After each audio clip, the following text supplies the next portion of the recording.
I still remember that night when everything began to unravel, as vividly as if it were just yesterday. I had stepped inside, kicking off my shoes, anticipating a quiet evening with my wife, Avery. But something felt off in the house. You know that gut feeling when you sense that something isn't right? She was leaning against the kitchen counter, clutching a bottle of wine so tightly that I half expected it to crack under the pressure. Her hands trembled a bit as she poured herself a glass. At that moment, I realized whatever news she had for me wouldn't be pleasant. During dinner, she cleared her throat, her gaze fixed on her plate as if the mashed potatoes were the most captivating thing in the universe. And then she dropped the bombshell. "Logan, I think we need to take a break. Try open relationships. Just for 2 weeks." I swear my mind short-circuited. I set my fork down deliberately, struggling to comprehend what she had just said. "What? You want me to allow you to date someone else?" "It's not like that," she quickly replied, almost in a panic. "It's just an experience. We need a little freedom to figure out what's truly important." It felt like the ground shifted beneath me, and my stomach twisted in knots. I couldn't decide if I wanted to yell or just walk out the front door and never look back.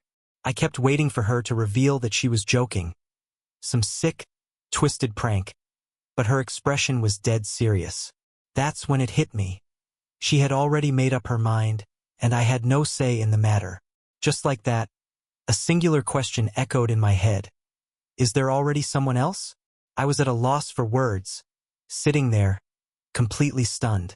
She appeared, almost relieved, as if unloading her secret had lifted a weight off her shoulders.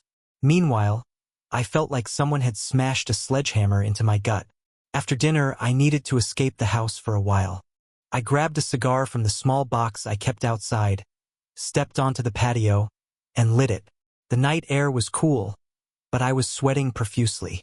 I stared up at the sky, letting the smoke curl around me as my thoughts raced. Why am I even considering this? Yet a part of me, maybe the stubborn side, resolved not to explode right away. I thought that if I kept my cool, I could gauge where this was headed. Something felt off, and if I blew up too soon, I might never get to the bottom of it. The next day, Avery seemed like a completely different person. Suddenly, she was all about self-care, spending hours in front of the mirror, trying on new outfits, and hitting the gym as if her life depended on it. I couldn't help but notice her phone was always in her hand, never out of sight, not even for a second. That's when my gut feeling worsened. She tried hard to act normal, but I could see the cracks beneath the surface. I knew her too well to overlook them.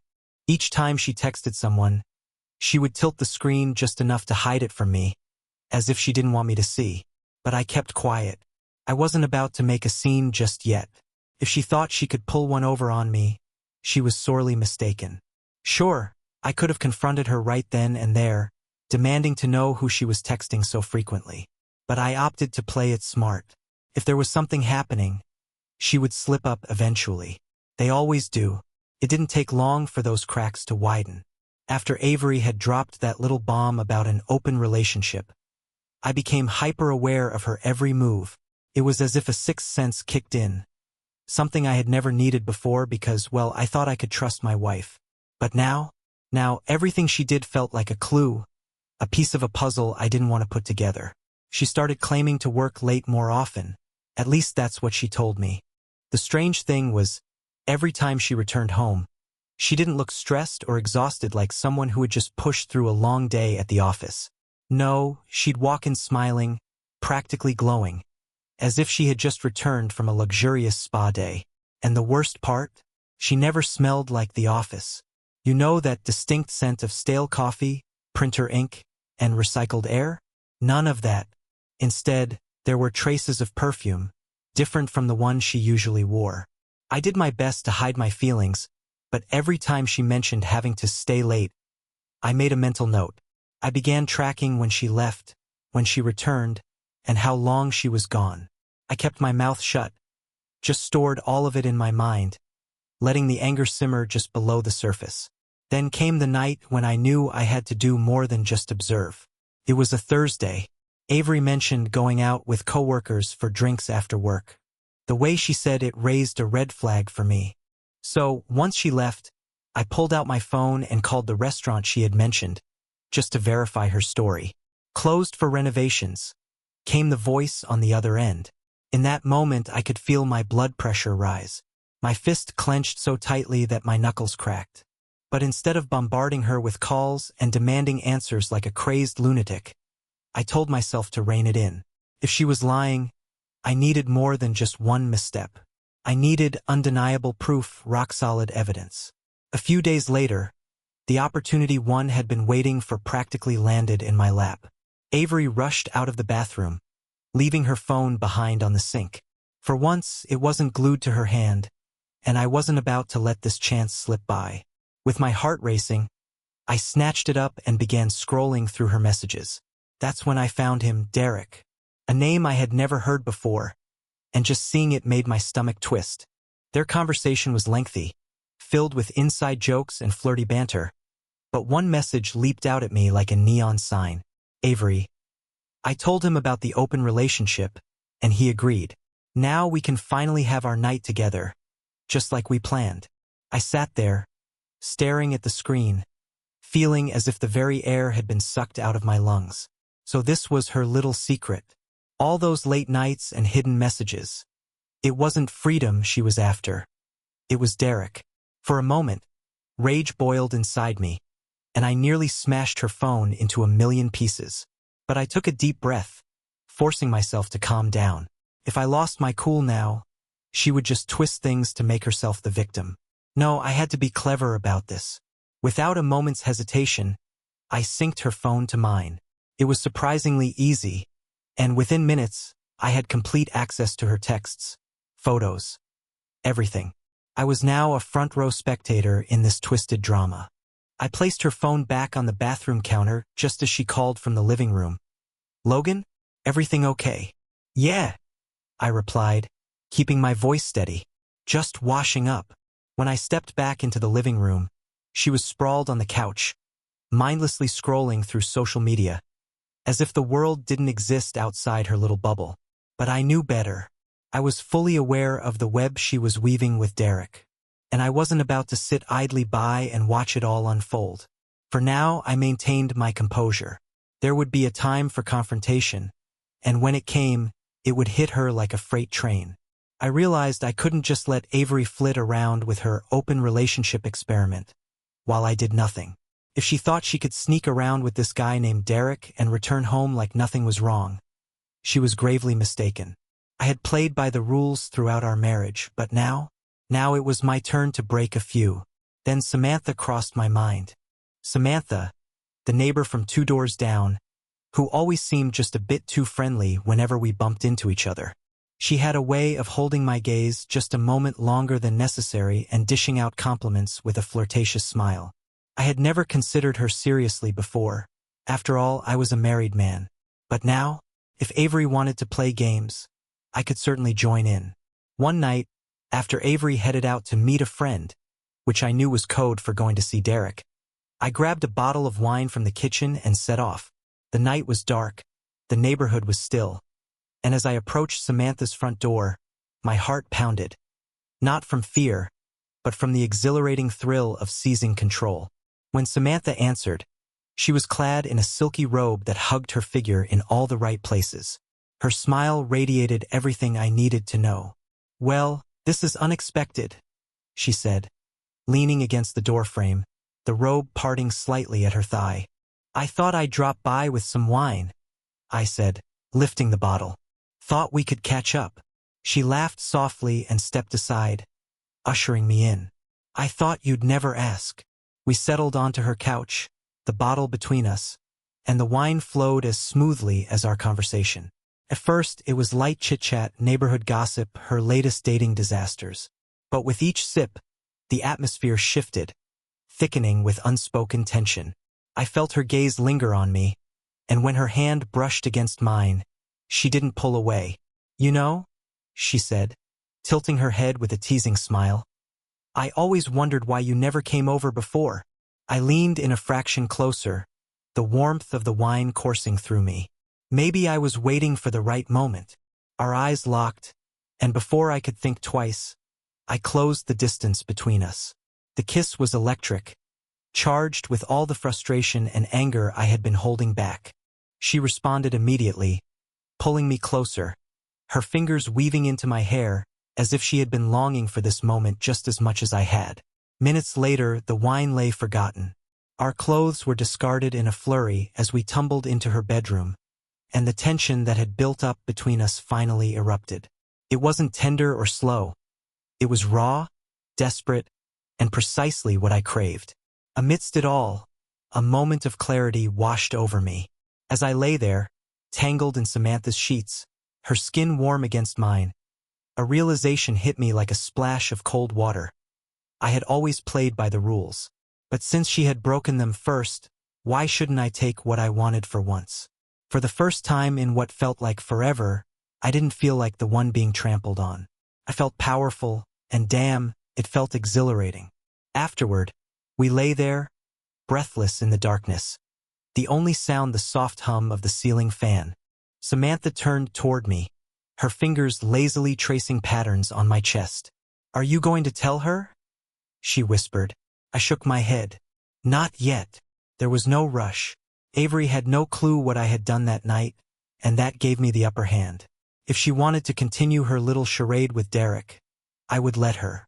But now I had my own game to play, and I was just getting started. I knew exactly when Avery set up her rendezvous with Derek.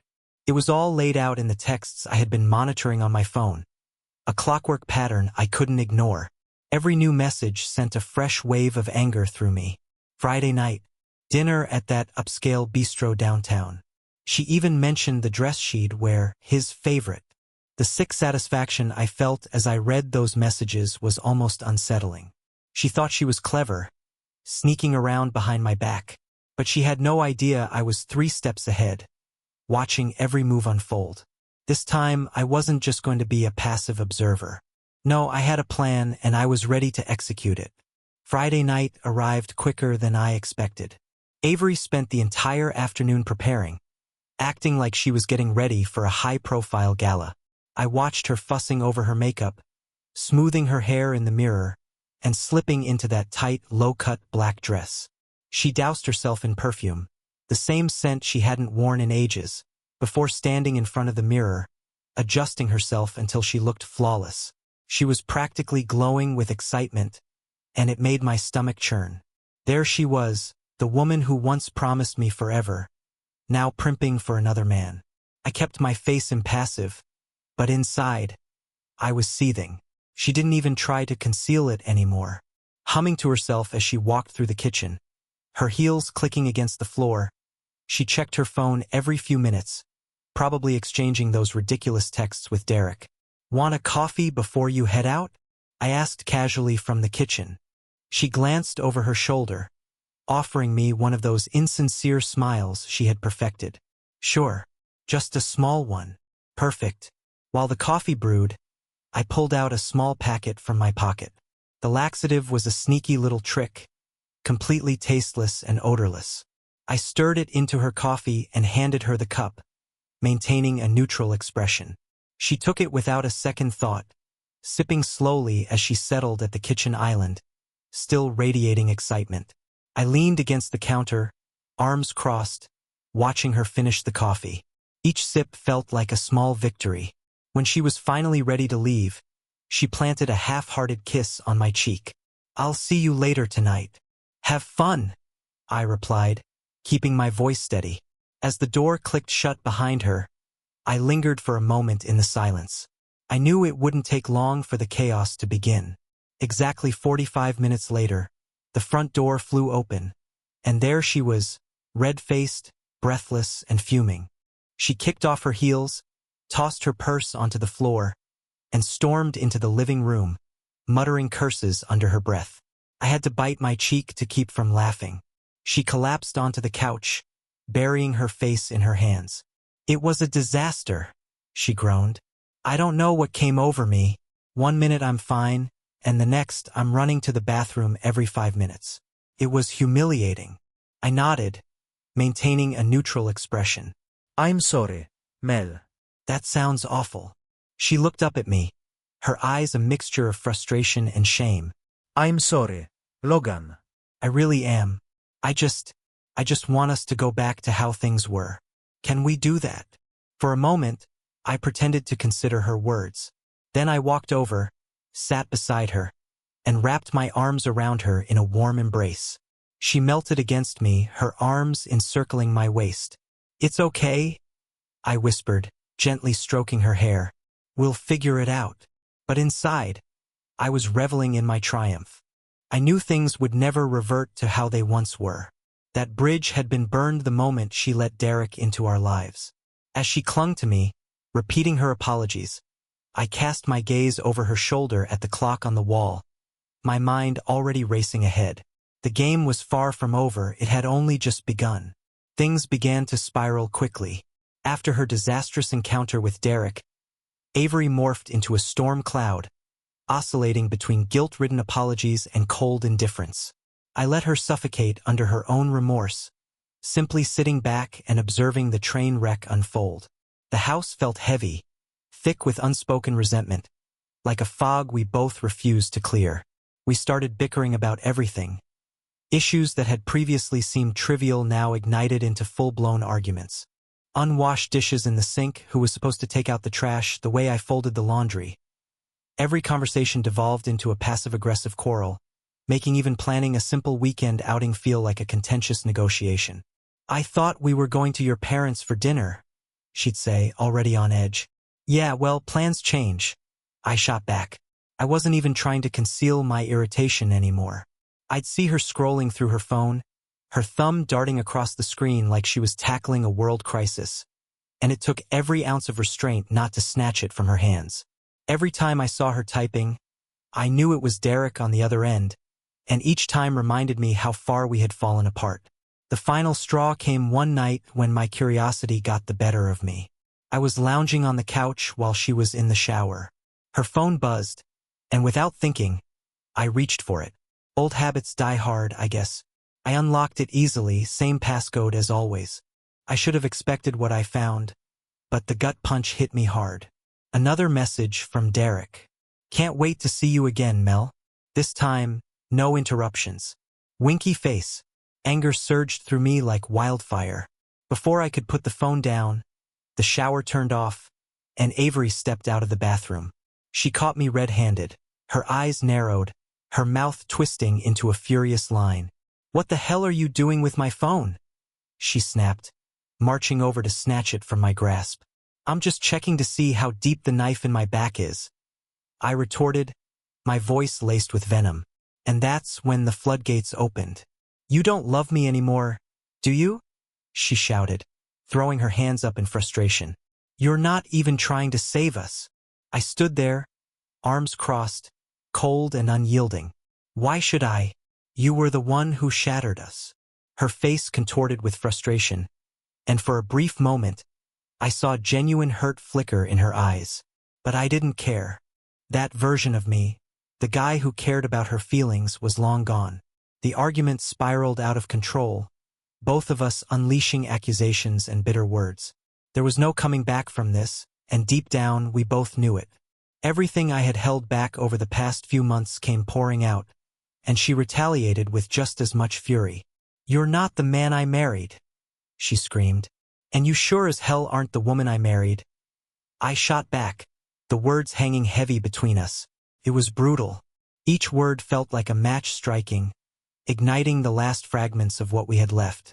By the end, she was in tears, slamming doors as she stormed through the house, while I sat on the couch, numb and utterly drained. That night, as I lay awake in bed, a stark realization washed over me.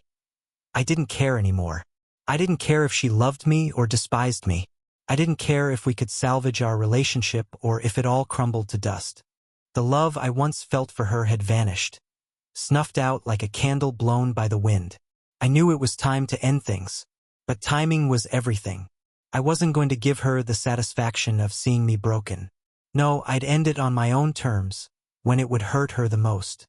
It was early one morning, the kind where the house felt disturbingly quiet. I was half asleep, tangled in sheets, wishing for a few more minutes of peace before confronting the chaos of my life. But that peace shattered. A firm knock reverberated through the front door.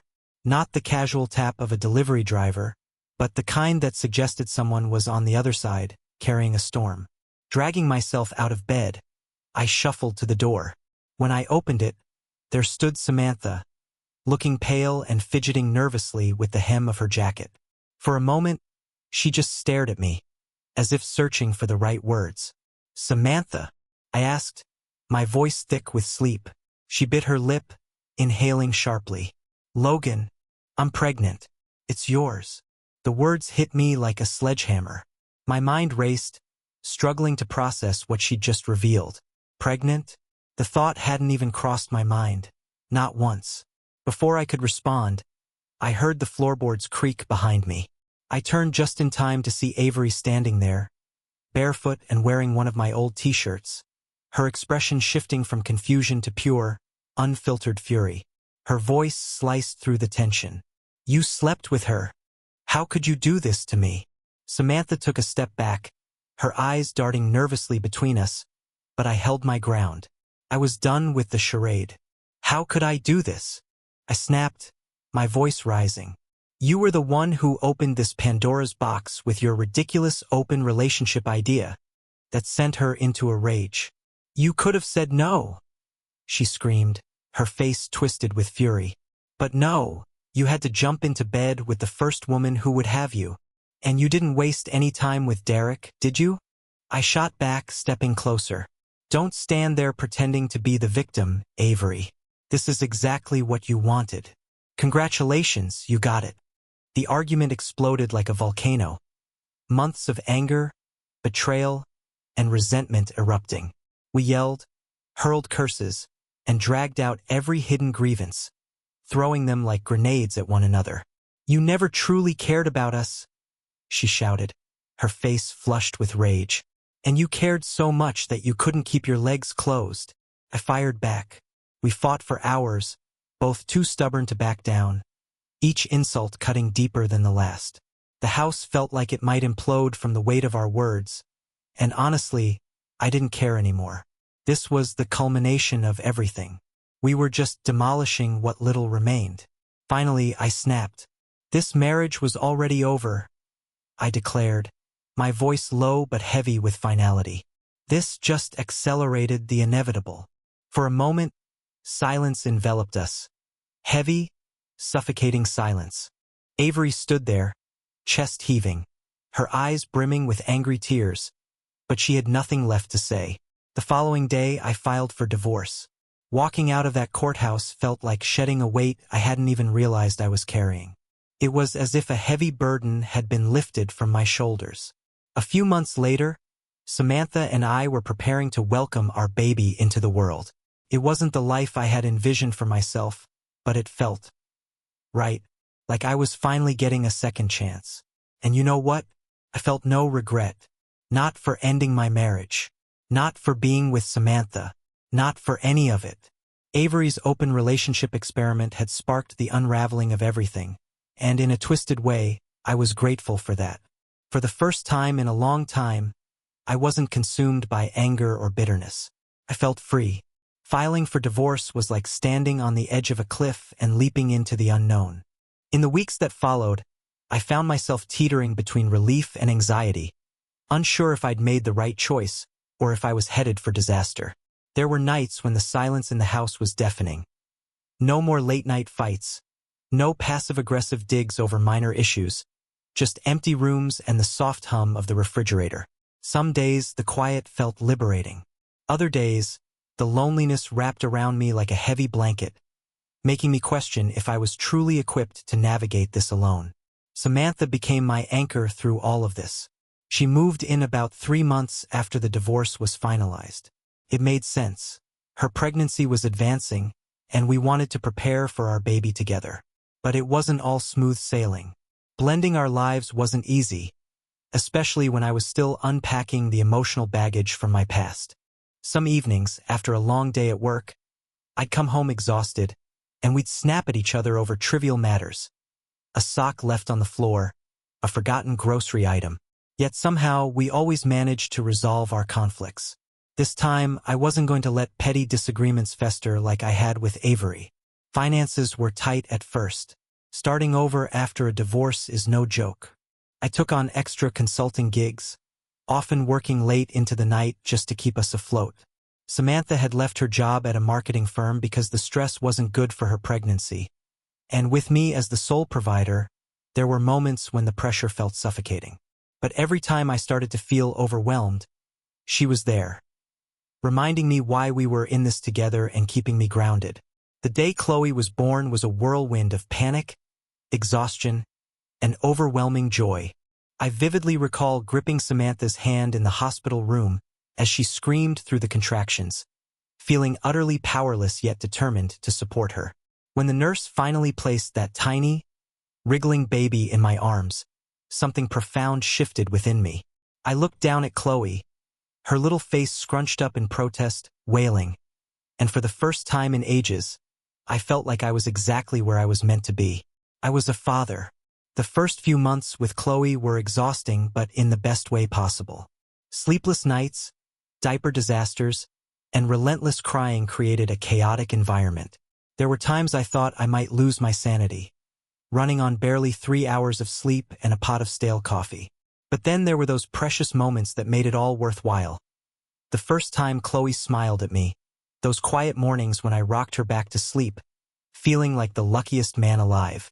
Every milestone, her first laugh, her first roll, her first word, felt like a small victory, affirming that we were doing something right. Raising a baby isn't easy, but having Samantha by my side changed everything. We leaned on each other in ways I never anticipated. Sure, we had our share of arguments. Who doesn't when they're sleep-deprived and overwhelmed? But unlike my relationship with Avery, every disagreement with Samantha ended with us working together to find a solution rather than casting blame. We were a team, and that made all the difference. A year after Chloe's birth, I realized it was time to make our commitment official. I wasn't going to plan an elaborate proposal. That's just not me. One night, after Chloe had finally fallen asleep, I pulled out a ring I'd been secretly carrying and asked Samantha to marry me. Without a moment's hesitation, she smiled, kissed me, and said yes. Our wedding was intimate, just close friends and family, without any pomp and circumstance. I'd experienced the extravagant wedding with Avery, and look where that led me. This time it was simple and genuine. As I stood there with Samantha, holding her hands while we exchanged vows, I felt a sensation I hadn't experienced in years. Peace. I was no longer haunted by the past or anxious about the future. I was just happy. Not everyone reacted positively to the news. Some of our old friends from the neighborhood turned icy, whispering behind our backs as if we were characters in a soap opera. I overheard one couple at the grocery store murmuring about how I had moved on too quickly. But honestly, I didn't care. People love to gossip, and most of them have no idea what it's like to rebuild your life after betrayal. Avery, of course, had her own reaction. News of the wedding reached her, likely from those same gossiping neighbors, and she was livid. She inundated me with a barrage of texts, accusing me of ruining her life, hurling vile names at Samantha, and demanding to know how I could move on so effortlessly. I didn't respond. Engaging with her would only drag me back into the toxicity I had worked so hard to escape. Life wasn't perfect, but it was good. Chloe became the center of our world, and watching her grow was the greatest joy I had ever experienced. With every step she took or new word she uttered, I felt like I was winning at life. And Samantha? Samantha was my anchor. She made even the toughest days feel manageable. Of course, challenges still existed. Balancing work, parenthood, and a relationship felt like juggling, and there were moments when I dropped the ball. The difference now was that I had someone by my side willing to help pick it up instead of tossing it back at me. We were building a life together. An authentic one, messy and imperfect but filled with love. Looking back, I realized that the hardest part wasn't the divorce or even the betrayal. It was the act of letting go. Letting go of the anger, the resentment, and the nagging what-ifs. It's easy to cling to bitterness and let it consume you. But eventually, you face a choice. Do you allow the past to define you, or do you move forward? I chose to move forward. Sometimes people ask if I regret how things turned out, if I wish I had fought harder for my marriage with Avery, or if I ever missed the life we shared. The answer is simple. No. I don't regret a single thing. Avery's open relationship experiment may have sparked the end of our marriage, but it also paved the way for me to create something far better. Something real. Now, when I look at Samantha and Chloe, I know I made the right choice. Life didn't unfold as I had planned, but it took me precisely where I needed to be. And for the first time in a long time, I'm not merely surviving, I'm truly living. I always knew this moment would come sooner or later. You can't share years of your life with someone without eventually encountering them again, even if you believe you've left that chapter behind. I hadn't seen Avery since the divorce was finalized, and honestly, I was fine with that. I figured we could continue on like this, me living my life with Samantha and Chloe, her moving on with whatever it is people like her do after their marriages collapse.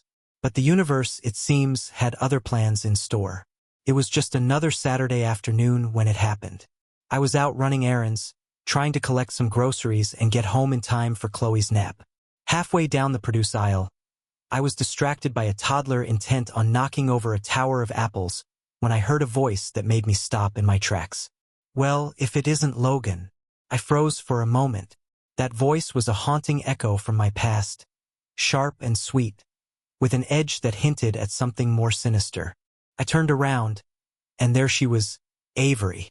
She looked different, not in a bad way but noticeably changed. Her hair was shorter, and she wore a tight smile that felt forced, like it had been painted on. For a split second, I thought she might greet me civilly, perhaps even attempt small talk. But I quickly dismissed that idea. That was never her style. "Didn't think I'd run into you here," she said, arms crossed tightly, as if she were daring me to say the wrong thing. "Yeah, well, life's full of surprises," I replied, already feeling the urge to vanish. She took a moment to size me up, her gaze lingering just a tad too long, as if she were trying to assess how well I was doing without her. "So, I heard about you and Samantha. Must be nice to cozy up with the neighbor." There it was, the first jab. I knew better than to take the bait, but old habits die hard. "Actually, it is nice," I said, keeping my tone light. "We've built something good together. Chloe definitely keeps us busy." Her smile faltered for an instant at the mention of Chloe, and I knew I had struck a nerve. Good. Part of me wanted to dig deeper, but I held back. I refused to stoop to her level. She crossed her arms even tighter, irritation radiating off her. "You moved on pretty fast," she said, her voice laced with bitterness. "Faster than you did with Derek?" I shot back, the words slipping out before I could catch myself. Her eyes flared with indignation. "That was completely different. You—" "No, it wasn't," I interrupted, keeping my voice steady. "You wanted your freedom, remember? You were eager to explore. Well, I explored too. You don't get to be upset about that." The silence that followed was heavy, charged with tension, like the air before a storm. I could see the frustration bubbling beneath her surface, but she had nowhere to direct it. "You know, Logan," she finally said, her voice quieter but still venomous. "You think you've got everything figured out, but one day, you'll realize it's not as perfect as you imagine." I smiled genuinely. "Maybe. But even if that day arrives, at least I'll know I tried. I didn't walk away when things got tough, and I didn't betray the people I love." Her jaw clenched tightly, and I could sense that hit home. She had run out of ammunition, and I wasn't going to let her drag this conversation out any longer. "Well," I said, turning back to my cart, "I hope you have a nice day, Avery." She lingered for a moment, watching me, likely anticipating some parting shot that would never come. Finally, she huffed and walked away, her heels echoing against the tile floor with a mix of anger and defeat. As I watched her fade into the distance, I felt nothing. No anger, no regret, no sadness. Just relief. For the first time in a long time, I knew that whatever we had was entirely over. And that felt incredibly freeing. I resumed my shopping, grabbed the last few items I needed, and made my way home. When I walked through the door, The sight that greeted me warmed my heart. Samantha and Chloe were in the living room, laughing as our daughter wobbled her way across the carpet. "Hey!" Samantha exclaimed, her face brightening at the sight of me. "You're back." "Yeah," I said, leaning down to kiss her softly. "And it feels amazing to be home."